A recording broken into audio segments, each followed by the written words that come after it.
দিনটা ছিল সরস্বতী পুজোর দিন। পুজো শেষ হতে প্রায় 5টা বেজে গেছে। তো সেদিন আমার আইবুড়ো ভাতের নিমন্ত্রণ ছিল। পুজো শেষ করে সোজা চলে গেছি খাওয়া দাওয়া করতে। তো আজকে নিমন্ত্রণ ছিল জেঠিদের বাড়িতে, পাশেই। তো দাদা, দিদি, জেঠি সবাই মিলে সাজাচ্ছিল আর আমি ঘরে ওয়েট করছিলাম। তো বোনকে বললাম একটু ভিডিও করে এনে দে। তো তারপরে আমার ডাক পড়লো, আমিও চলে গেলাম খেতে।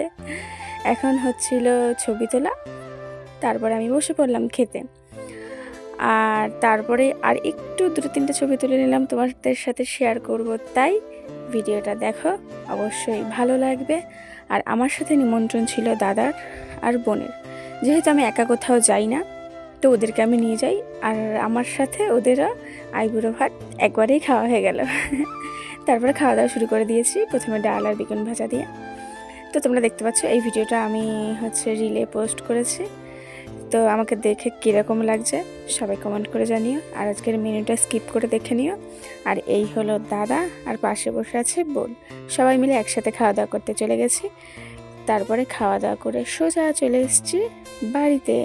তো ভিডিওটা তোমাদের কেমন লাগলো অবশ্যই কমেন্ট করে জানিও। ততক্ষণ সবাই সুস্থ থেকো, ভালো থেকো।